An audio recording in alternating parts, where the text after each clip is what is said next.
আল্লাহ পাক রব্বুল আলামিন সকল ফেরেশতাদেরকে ডাক দিয়ে আল্লাহ পাক রব্বুল আলামিন পরামর্শ করলেন, ওগো আমার ফেরেশতারা, আমি আমার জমিনের ভিতরে আমি আমার প্রতিনিধি বানাইতে চাই, আমার খলিফা নিযুক্ত করতে চাই। আল্লাহ পাক রব্বুল আলামিন যখন এই কথা বললেন, আমি আমার জমিনের ভিতরে আমার খলিফা বানাইতে চাই, আমার প্রতিনিধি বানাইতে চাই, সকল ফেরেশতারা এক বাক্য সাক্ষ্য দিল, ওগো আল্লাহ, আপনার গোলামি করার জন্য, আপনার দাসত্ব করার জন্য আমরা ফেরেশতাদের যথেষ্ট রয়েছে। ওগো আল্লাহ, আপনি জমিনে এমন কোন জাতি পাঠায়েন না, এমন কোন মানুষ পাঠায়েন না, এমন কোনো কিছু পাঠায়েন না যে জাতি দুনিয়ায় গিয়ে কি করবে, মারামারি করবে, দুনিয়ায় গিয়ে রক্তপাত ঘটাবে, কাটাকাটি করবে, হানাহানি করবে। ওগো আল্লাহ, আপনি সেরকম কোন জাতি দুনিয়ায় পাঠায়েন না। আল্লাহ পাক রব্বুল আলামিন ঘোষণা করলেন, ক্বালা ইন্নী আ'লামু মা লা তা'লামুন, ওগো আমার ফেরেশতারা, আমি যা জানি তোমরা কিন্তু তা জানো না। চিল্লায় এখন সুবহানাল্লাহ। আল্লাহ পাক রব্বুল আলামিন বড় আদর করে আল্লাহ তাআলা বনি আদমকে দুনিয়াতে পাঠাইলেন। আল্লাহ পাক রব্বুল আলামিন বনি আদমকে তো দামি বানাইছেন, এই বনি আদমকে আল্লাহ পাক রব্বুল আলামিন দুনিয়াতে পাঠাইছেন। আল্লাহ পাক রব্বুল আলামিন এর জন্য দুনিয়া পাঠাইছেন। আল্লাহ তাআলা বলেন, ওমা খালাকাতুল জিন্না ওয়াল ইনসা ইল্লা লিয়াবুদুন, ওমা খালাকাতুল জিন্না ওয়াল ইনসা ইল্লা লিয়াবুদুন। আমি রব্বুল আলামিন মানুষ আর জিন জাতিকে আমি আল্লাহ আমার ইবাদত বন্দেগীর জন্য বানাইছি, অন্য কোনো উদ্দেশ্য নয়। আল্লাহ পাক রব্বুল আলামিন বলেন, আমি আমার বান্দা বনি আদমকে আমি আল্লাহ পাক রব্বুল আলামিন এজন্য সৃষ্টি করেছি, তারা গিয়ে দুনিয়াকে আমার কি করে গোলামি করবে, আমার কুদরতি পায়ে সেজদা দিবে, আমি আল্লাহ তাআলা গুণগান গাইবে। আমি আর যে সমস্ত বান্দারা দুনিয়ায় গিয়ে আমার বিধিবিধান মোতাবেক চলাফেরা করবে, আমার হুকুম পালন করবে, আমি রব্বুল আলামিন সেই সমস্ত বান্দার জন্য আমার বানানো জান্নাত তাদের জন্য অবধারিত করে দিয়ে দিয়েছি। সুবহানাল্লাহ।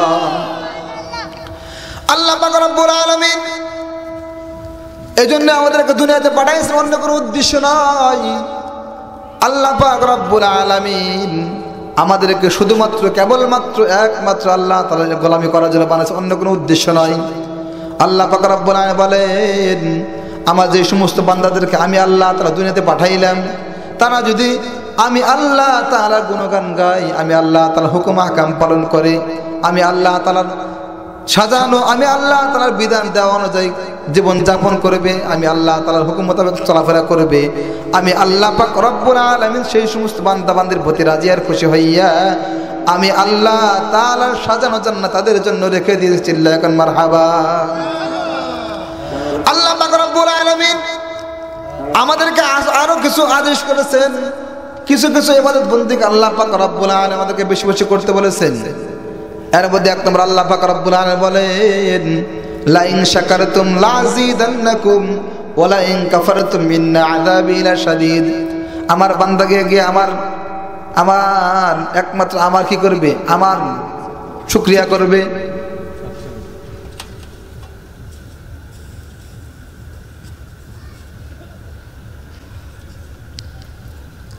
তারা দুনিয়া গিয়ে আমি আল্লাহ তাআলার গোলামি করবে, আমি আল্লাহ তাআলার শুকরিয়া আদায় করবে।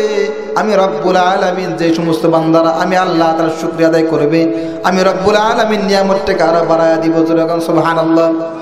আল্লাহ পাক রব্বুল আলামিন বলেন, লা ইন শাকারতুম লাযিদান্নাকুম ওয়া লা ইন কাফারতুম ইন্না আযাবি লাশাদীদ। যে সমস্ত বান্দারা আমার নিয়ামত পরাপর শুকরিয়া আদায় করে, আমি আল্লাহ তাআলার নিয়ামতটাকে আরো বাড়ায়া দেই। চিল্লায় এখন সুবহানাল্লাহ। ওয়া লা ইন কাফারতুম, আর যদি আমার বান্দার আমার নিয়ামত পরপর শুকরিয়া আদায় না করে, ইন্না আযাবি লাশাদীদ, আমার আযাব বড় কঠিন।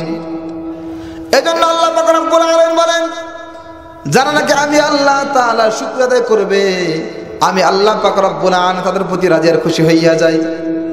আল্লাহ পাক রব্বুল আলামিন আমাদেরকে দুনিয়াতে পাঠাইছেন।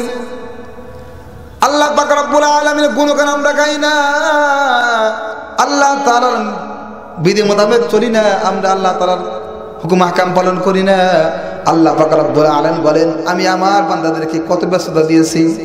আল্লাহ পাক রব্বুল আলামিন সকল ফেরেশতাদেরকে ডাক দিয়ে বলে আমার ফেরেশতারা তোমাদের বিবাহ শাদীর কোনো প্রয়োজন নাই, খানা পিনার কোনো প্রয়োজন নাই, ঘুমানোর কোনো প্রয়োজন নাই, ব্যবসা বাণিজ্যের কোনো দরকার নাই, কোনো ঝামেলা তোমাদেরকে আমি আল্লাহ তাআলা দেই নাই। কিন্তু আমার বান্দাদেরকে আমি আল্লাহ তাআলা কত ঝামেলা দিয়েছি, কত ব্যস্ততা দিয়েছি। আমার বান্দারা যদি জমিনে গিয়ে আমি আল্লাহ তাআলাকে ব্যস্ততার মধ্যে যদি আমি আল্লাহকে আল্লাহ বলে ডাক দেয়, আমি আল্লাহকে আল্লাহ বলে ডাক দেয়, আমি আল্লাহ তাআলা সেই সমস্ত বান্দা বান্দাদের প্রতি রাজি আর খুশি হইয়া যায়। আমি আল্লাহ সকল ফেরেশতাদেরকে সাক্ষী রেখে বলে ওগো আমার ফেরেশতা তোমরা সাক্ষী থাকো, আমি আল্লাহ পাক রব্বুল আলামিন সকল বান্দা বান্দাদের পিছনের সমস্ত গুনাহ খাতা মাফ করে দিলাম। চিল্লায়ে কান সুবহানাল্লাহ। এজন্য আল্লাহ পাক রব্বুল আলামিন আমাদেরকে দুনিয়াতে পাঠাইছেন অন্য কোনো উদ্দেশ্য নয়। এই জমিনের ভিতরে মানুষ যখন বিল্ডিং তৈরি করে, ইমারত তৈরি করে, উদ্দেশ্য আছে না নাই? ও মুসলমান ইমানদার আল্লাহর গোলাম, আজকে যে মাহফিল আয়োজন করার কোনো উদ্দেশ্য আছে না নাই? এজন্য আল্লাহ পাক রব্বুল আলামিন আমাদেরকে যে দুনিয়াতে পাঠাইছে অন্য কোনো উদ্দেশ্য নয়। আল্লাহ পাক রব্বুল আলামিন বলেন শুধুমাত্র কেবলমাত্র একমাত্র আমি আল্লাহ তাআলা গোলামি করার জন্য বানাইছি, সৃষ্টি করেছি, অন্য কোনো উদ্দেশ্য নয়। যে সমস্ত বান্দারা আমি আল্লাহ তাআলার হুকুম হাকাম পালন করবে, আমি আল্লাহকে আল্লাহ বলে ডাকবে, আমি আল্লাহকে আল্লাহ বলে মনে নিবে, আমি রব্বুল আলামিন সেই সমস্ত বান্দার জন্য আমার বানানো আমার নিজের হাতে তৈরি করে জান্নাত তাদের জন্য অপেক্ষা মান রয়েছে। চিল্লায়ে কান সুবহানাল্লাহ। মুসলমান ইমানদার আল্লাহর গোলাম, আমি যে আয়াত কারিমা তেলাওয়াত করেছি এই আয়াতের ভিতরে আল্লাহ পাক রব্বুল আলামিন বলেন ইয়া আইয়ুহাল্লাযীনা আমানুত্তাকুল্লাহ হাক্কা তুকাতিহি ওয়া লা তামুতুন্না ইল্লা ওয়া আনতুম মুসলিমুন। হে ইমানদারেরা আমি আল্লাহকে ভয় করো, হাক্কা তুকাতিহি ভয় করার মতো ভয় করো, সাবধান, ওয়ালা তামুতুন্না ইল্লা ওয়া আনতুম মুসলিমুন, তোমরা কিন্তু মুসলমান না হয় কিন্তু কবরে যেও না, মৃত্যুবরণ করো না। ও মুসলমান ইমানদার আল্লাহর গোলাম, আমরা কিন্তু মুসলমান দাবি করি, আমরা কিন্তু মুসলমান, আমরা মুসলমান হচ্ছে এমন আমার দাদা ছিল মুসলমান, আমার বাবা ছিল মুসলমান, পরদাদা ছিল মুসলমান, আমরা হচ্ছে গরু খাওয়া মুসলমান। যে নাকি মুসলমান দাবি করে, যে নাকি মুসলমান হিসেবে কি করে মানুষদের সাজাইতে চায়, মুসলমান হিসেবে দাবি করে, মুসলমান দাবি করে, আর ওই লোকটা নাকি প্যান্ডেলের বাহিরে করে। আমার কথা আল্লাহ তাআলা বলেন যে সমস্ত বান্দারা মুসলমান দাবি করে কিন্তু যেখানে কোরআনের মাহফিল করা হয়েছে, কোরআনের মেলা বসা হয়েছে, কিন্তু ওখানে না যে মানুষ ঘোরাফেরা করে, প্রকৃতপক্ষে ওই সমস্ত মানুষগুলো মুসলমান হতে পারে না। কথা কোন ঠিক কিনা? ও মুসলমান ইমানদার আল্লাহর গোলাম, আল্লাহ পাক রব্বুল আলামিন বলেন ইয়া আইয়ুহাল্লাযীনা আমানুত্তাকুল্লাহ হাক্কা তুকাতিহি ওয়া লা তামুতুন্না ইল্লা ওয়া আনতুম মুসলিমুন। হে ইমানদাররা তোমরা কিন্তু মুসলমান না হয় কবরে এসো না। এবার আবার মনে কর মুসলমান কাকে বলে? আমরা মনে করি আমরা মুসলমান, কিন্তু কবি ইকবাল অনেক আফসোস করে বলছেন হাম মুসলমান হাই মাগার, हम मुसलमान हाय मगर हम में मुसलमानी नहीं, हम में ईमान है मगर हम में मुमीन कामिल नहीं। আমরা কিন্তু মুসলমান দাবি করি কিন্তু প্রকৃতপক্ষে মুসলমান আমরা নই। আমরা মুসলমান দাবি করি, প্রকৃতপক্ষে মুসলমান কাকে বলে, মুসলমানের তো কি জিনিস আমাদের ভিতরে নাই। কথা কোন ঠিক কিনা? আজকে মুসলমান আমরা শুধু নামে মুসলমান, গরু খা মুসলমান। কথা কোন ঠিক কিনা? মুসলমান হচ্ছে বীরের জাতি, মুসলমানের আওয়াজে, মুসলমানের কালেমার ধ্বনিতে, মুসলমানের নারায়ে তাকবীরের ধ্বনিতে কি হয়ে যাবে? মানুষ হিন্দু বৌদ্ধ নাসারা যারা তারা পালায়া যাবে। কথা ঠিক কিনা? আজকে আমরা মুসলমান কিন্তু মুসলমানের তো আমাদের ভিতরে নাই। আজকে মুসলমান দাবি করি, মুসলমানি আখলাক, মুসলমানের তবিয়ত আমাদের ভিতরে নাই। কথা ঠিক কিনা? আল্লাহ পাক রব্বুল আলামিন এই জন্য আমাদেরকে বলেছেন তোমরা কিন্তু মুসলমান না হয়ে কবরে এসো না, মৃত্যুবরণ করো না। এবার আসেন আমাদের মৃত্যু কখন হবে? মৃত্যু আমাদের কবে হবে আমরা কি কেউ জানি? কেউ জানি না। কিন্তু মৃত্যু কিন্তু অবধারিত, মৃত্যু কিন্তু অবশ্যই আসবে, কতক্ষণ ঠিক কিনা? মৃত্যু কিন্তু একদিন অবশ্যই আমাকে গ্রাস করে ফেলবে। মৃত্যুর স্বাদ আমাদেরকে আস্বাদন করতেই হবে। আল্লাহ পাক রব্বুল আলামিন বলেন, ফাইদা জাআ আজালুহুম লা ইস্তাখিরুনা সাআতাও ওয়া লা ইস্তাকদিমুন। মানুষের মরণ যখন হবে, 1 সেকেন্ড আগেও আসবে না, 1 সেকেন্ড পরেও আসবে না। আল্লাহ পাক রব্বুল আলামিন সেই সমস্ত বান্দার হায়াত যখন শেষ করে দিবেন, 1 সেকেন্ডেও দেরি হবে না। এজন্য যখন মানুষের মৃত্যুর পরওয়ানা জারি হয়ে যাবে, মানুষ অবশ্যই কি করবে? দুনিয়ার থেকে ইন্তেকাল করবে, কতক্ষণ ঠিক কিনা? ও মুসলমান ইমানদার আল্লাহর গোলাম, এজন্য আল্লাহ পাক রব্বুল আলামিন বলেন, তোমরা কিন্তু যখন তোমাদের কিন্তু মুসলমান তোমরা কবরে এসো না, তোমাদেরকে অবশ্যই মৃত্যুবরণ করতে হবে। কিন্তু মরণ কখন হবে আমরা কেউ জানি না। কিন্তু এই জমিনের ভিতরে, ও মুসলমান ইমানদার আল্লাহর গোলাম, এই পৃথিবীর ভিতরে এমন কোনো মানুষ নাই যারা মৃত্যুকে অস্বীকার করবে, কতক্ষণ ঠিক কিনা?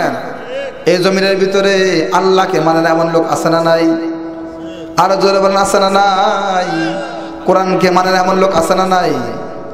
রাসূলকে শ্রেষ্ঠ বিষয় মানে না এমন লোক আছে না নাই?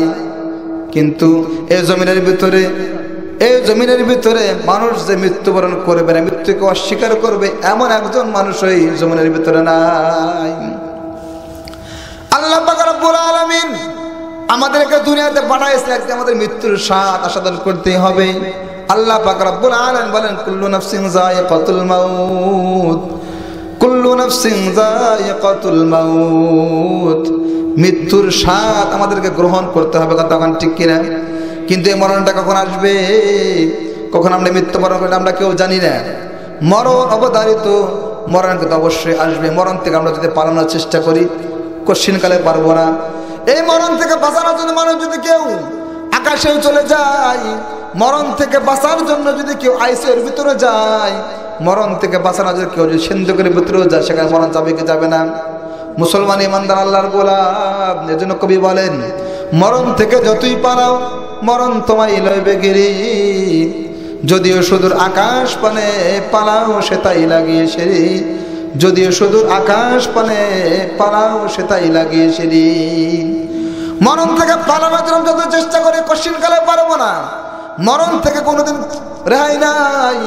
অবশ্যই আমাদেরকে মৃত্যুর স্বাদ আস্বাদন করতে হবে। কখন মরণ আসবে আমরা কেউ জানি না।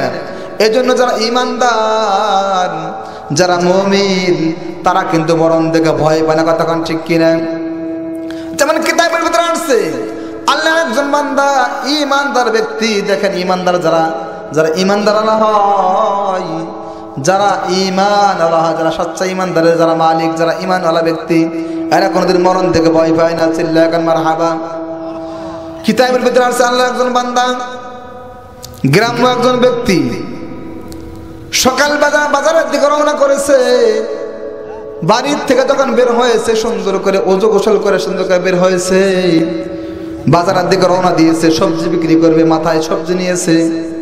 আল্লাহ তাআলার বান্দা যখন বাড়ির থেকে বের হয়েছে, সুন্দর করে ওযু গোসল করেছে, পরিপাটি হইয়া কাঁধের উপর একটা গামছা লইয়া বাজারের দিকে যাত্রা শুরু করে দিয়েছে। পথিমধ্যে মালাকুল মাউত মানুষের বেজদুরা সালাম দিয়েছে, আসসালামু আলাইকুম ওয়া রাহমাতুল্লাহ। সবজি বিক্রেতা জবাব দিয়েছে, ওয়া আলাইকুম আসসালাম ওয়া রাহমাতুল্লাহি ওয়া বারাকাতুহু। মান আনতা, আপনি কে? আগন্তুক ব্যক্তি বলে, আমি মালাকুল মাউত আজরাইল। এমন সময় আল্লাহ তাআলার বান্দা সবজি বিক্রেতা বলে, আজরাইল ভাই, আমি জানি আপনি আমাকে নিতে আসছেন, কিন্তু আমি যখন বাড়ির থেকে বের হয়েছি, বাড়ির থেকে বের হওয়ার সময় কি করেছি, আমি সুন্দর করে ওযু করেছি। এই যে আমার কাঁধে একটা গামছা দেখছেন, এটা আমার জায়নামাজ। যেখানে এই মসজিদ থেকে আযান আসে, যখন মসজিদ থেকে আহ্বান করা হয়, হাইয়া আলাস সালাহ, হাইয়া আলাল ফালাহ বলে যখন আহ্বান করা হয়, যেখানে আল্লাহ তার হুকুম হয়, সেখানে আমি করি গামছাটা আবার কি করে আমি কি করি, নামাজে দাঁড়ায় যায়, চিল্লায় সুবহানাল্লাহ। আজকে মুসলমান ইমানদার আল্লাহর গোলাম, মসজিদ থেকে কি হয়, দৈনিক 5 বার আজান হয়, কিন্তু মানুষ আজান শুনে কিন্তু মসজিদে যায় না, কতক্ষণ ঠিক কিনা? কিন্তু আগের জমানা দেখেন একজন মনিব তার গোলামকে লইয়া বাজারে যাওয়া শুরু করে দিয়েছে, একজন মনিব তার গোলামকে লইয়া বাজারে যাওয়া শুরু করে দিয়েছে। প্রতিমধ্যে মসজিদ থেকে আজানের আওয়াজ ভেসে আসছে। গোলামও কিন্তু মুসলমান, মনিবও মুসলমান, কিন্তু দেখেন কাদের দিল কেমন।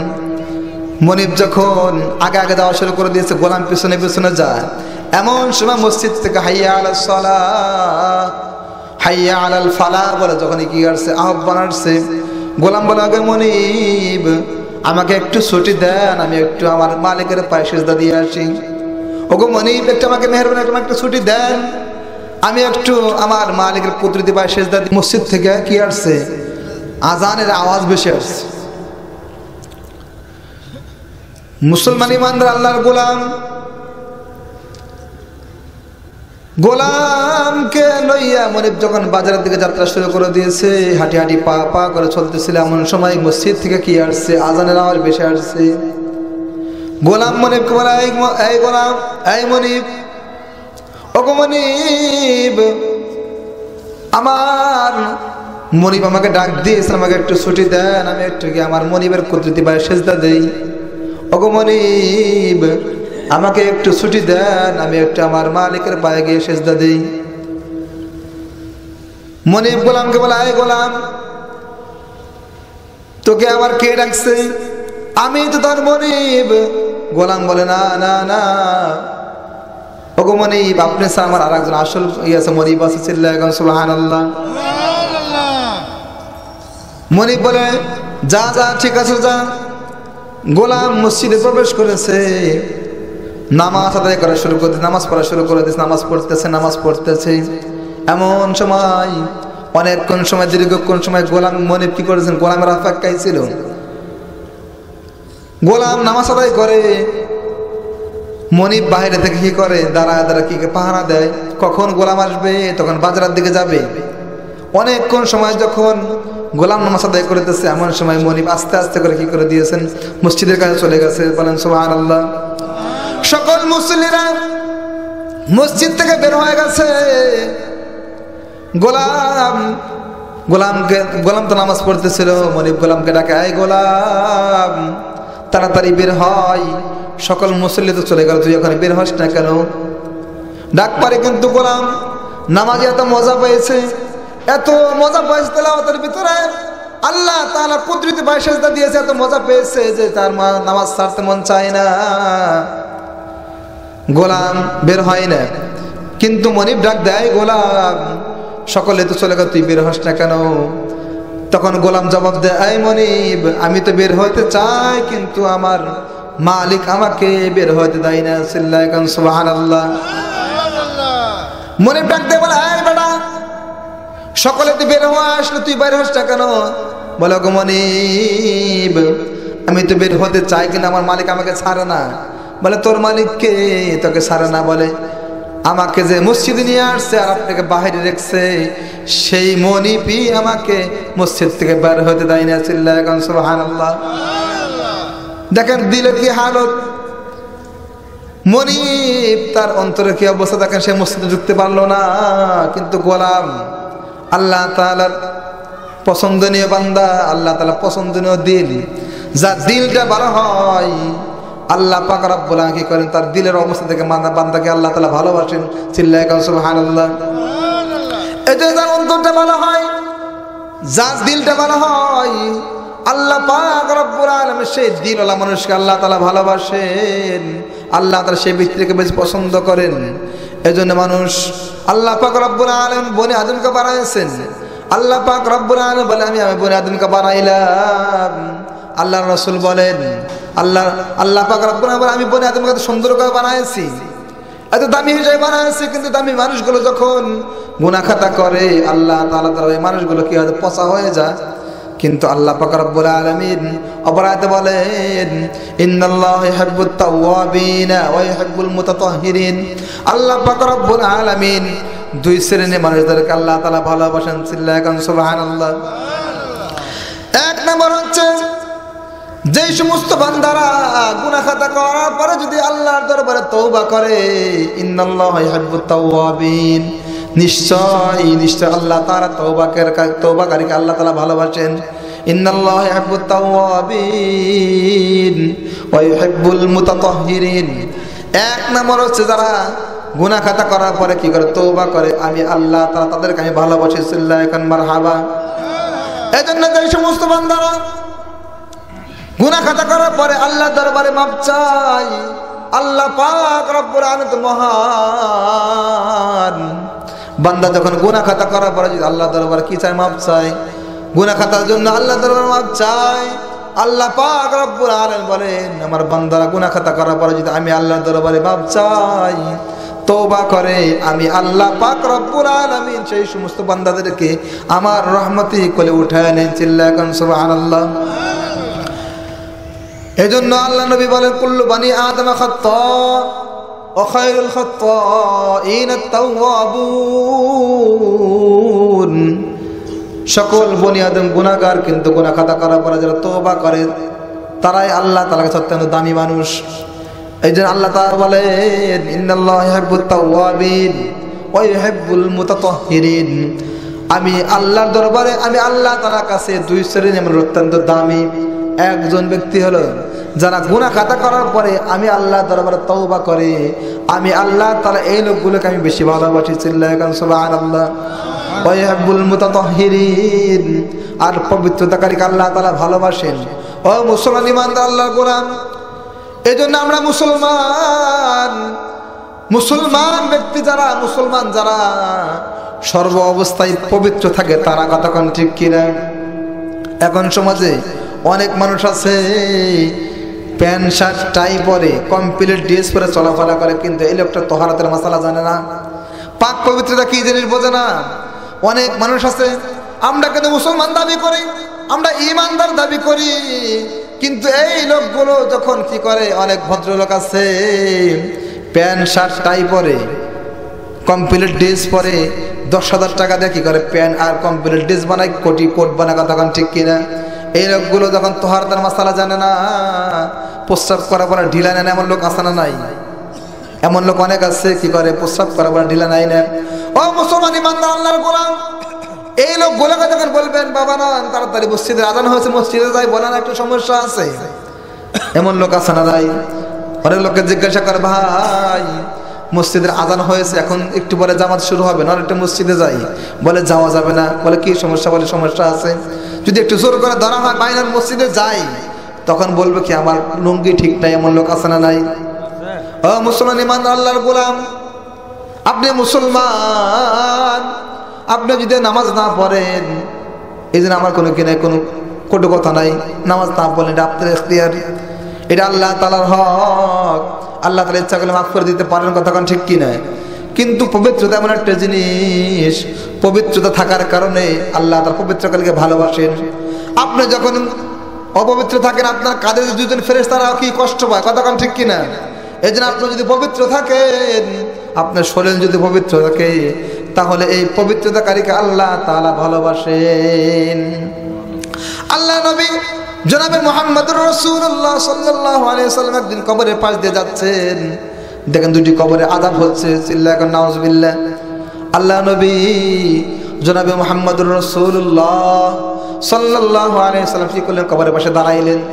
দাঁড়ানোর পর দুটি খেজুরের গাছকে কি করলেন, একটি খেজুরের বাকল নিয়ে এসে দুটি খণ্ড করে দুটি কবরে কি করলেন, গেড়ে দিলেন। সাহাবা একদম জিজ্ঞাসা, আল্লাহ নবী এটা আপনি কি করলেন, কিসের কারণে আপনি গাছগুলো গেড়ে দিলেন? আল্লাহ নবী বলেন এই দুই কবরে কি শাস্তি হচ্ছে, আমি এই কারণে গাছগুলো গেড়ে দিলাম, পুঁতে দিলাম, যতদিন পর্যন্ত এই খেজুরের বাকলগুলো তাতে থাকবে ততক্ষণ পর্যন্ত আযাবটা বন্ধ থাকবে। চিল্লায় এখন সুবহানাল্লাহ। সাহাবা এখন জিজ্ঞাসা করে আল্লাহ নবী কিসের কারণে কি আযাব হচ্ছিল? আল্লাহ নবী বলেন এই যে একটা কবর দেখতে পাচ্ছ, এটা বড় ধরনের অপরাধ নয়, ছোট্ট অপরাধের কারণে তার কবরটা আযাব হচ্ছে। চিল্লায় এখন নাউযুবিল্লাহ।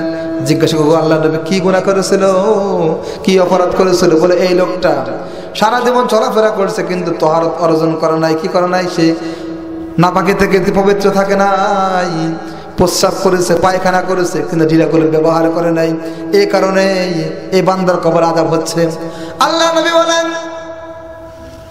যে লোকটা তাহারত অর্জন করবে, পবিত্রতা হাসিল করবে, আল্লাহ নবী বলেন যে সমস্ত বান্দারা গুনাহ খাতা করার পরে যখন তওবা করে, এমনকি কি করে, ওযু করে, আল্লাহ পাক রব্বুল আলামিন গুনাহকারীর অঙ্গ প্রত্যঙ্গের গুনাহগুলো আল্লাহ তাআলা জোরে নিঃশেষ করে দেন। চিল্লায়া গান সুবহানাল্লাহ।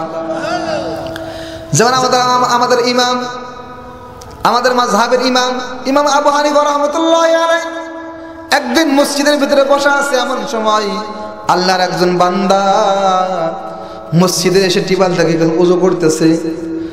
ইমাম আবু হানিফা রাহমাতুল্লাহ তাকায় দেখেন যে বান্দা ওযু করতেছে সেই বান্দার হাতের অঙ্গ থেকে পানি পড়ার সাথে সাথে সেই পানির ভিতরে গুনাহ খাতা ভেসে যাচ্ছে। চিল্লায়া গান সুবহানাল্লাহ।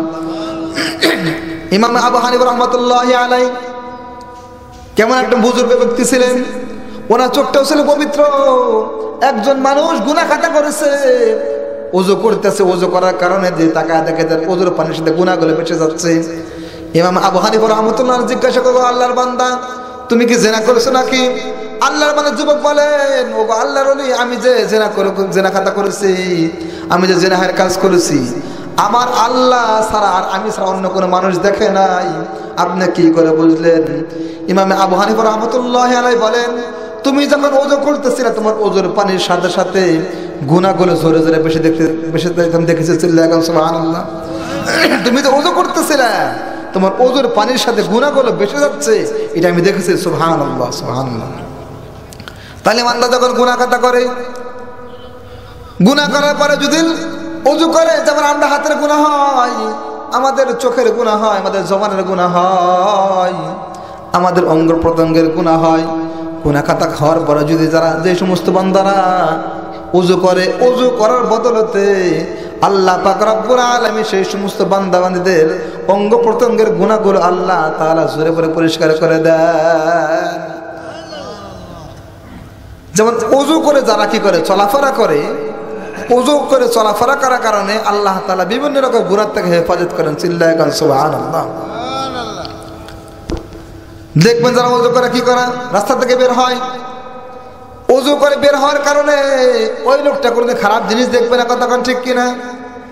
আজকে দেখবেন স্কুল, কলেজ, ভার্সিটি, ইউনিভার্সিটি যেখানে বলেন ওযু করার কি পদ্ধতি সেটা জানাই নাই, কিন্তু আমাদের এই বাজারে কিন্তু নুরানি মাদ্রাসা আছে না নাই?